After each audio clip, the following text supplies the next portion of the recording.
பாமக சார்பில் விக்கிரவாண்டி இடைத்தேர்தலில் தேசிய ஜனநாயக கூட்டணி சார்பில் பாமக போட்டியிடும், அதோட மாநில துணைத் தலைவர் அன்பரசு போட்டியிடுவார்னு சொல்லியிருக்காங்க.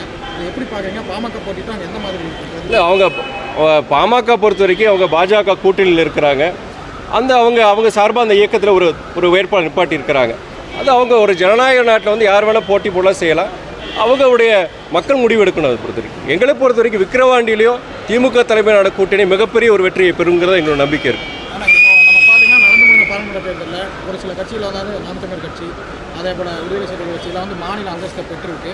அவங்களோட சின்னத்தில் போட்டியிட்டு மாநில அந்தஸ்தை பெற்றிருக்காங்க. இப்போ நம்ம அடுத்த சட்டமன்ற தேர்தலில் தனித்து நம்ம சின்னத்தில் போட்டியிட வாய்ப்பு இருக்குது. யாருக்கே சொன்ன மாதிரி நாங்கள் அடுத்து வர தேர்தலை பொறுத்த வரைக்கும் திமுக தலைமையில் கூட்டணியில் மதிமுக போட்டியிடும். எங்களுக்கு பொறுத்த வரைக்கும் நாங்கள் ஒரு தனி இயக்கம், எங்களுக்குன்னு ஒரு சின்னம் இருக்குது. நாங்கள் எந்த சின்னத்திலும் நாங்கள் போட்டி போடுவோம். நாங்கள் பட் அதே வேளையில் வந்து நீங்கள் இப்போது நாம் தமிழரில் பொறுத்த வரைக்கும் நான் ஏற்கனவே சொன்ன மாதிரி அவங்க ஒரு தனியாக எந்த கூட்டணி இல்லாமல் அவங்க தனிச்சு நின்று அவங்க கிட்டத்தட்ட 8 விழுக்காடு வாக்குகள் அவங்க பெற்றிருக்கிறாங்க. அது ஒரு பாராட்டத்தக்க ஒரு விஷயந்தான். கொள்கை ரீதி எங்களுக்கு நாம் தமிழருக்கும் அண்ணன் சீமானுக்கும் பல வேறுபாடுகள் இருக்கலாம்.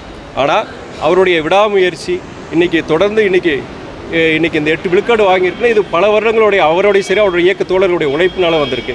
கொள்கைகள் சித்தாந்தங்கள் படி எங்களுக்கு பிடிக்காது நாங்கள் வேறுபடுறோம். நாங்கள் பட் அதே நேரத்தில் தனிப்பட்ட முறையில் பார்க்கும்போது அது பாராட்டத்தக்க விஷயம் தான் சொல்லுவாங்க.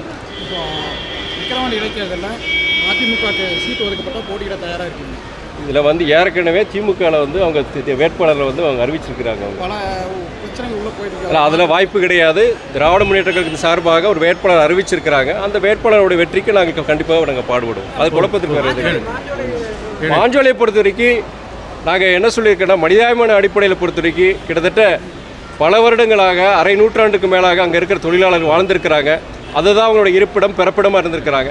இன்றைக்கி மனிதாபிமான அடிப்படையில் இன்றைக்கி அந்த வேலை வாய்ப்பு இழந்த அந்த தொழிலாளர்களை பொறுத்த வரைக்கும் மற்ற இதே அரசாங்கம் சார்ந்த இதில் தொழிற்சாலைகளில் வந்து இதே டீ எஸ்டேட் ஊட்டிலையும் சரி மற்ற கொடைக்கானல் போன்ற இடங்களில் இருக்கிற எஸ்டேட்டில் வந்து கவர்மெண்ட்டோடைய இதில் வந்து அவங்களுக்கு வேலை வாய்ப்புகள் கண்டிப்பாக வந்து கொடுக்கணும்.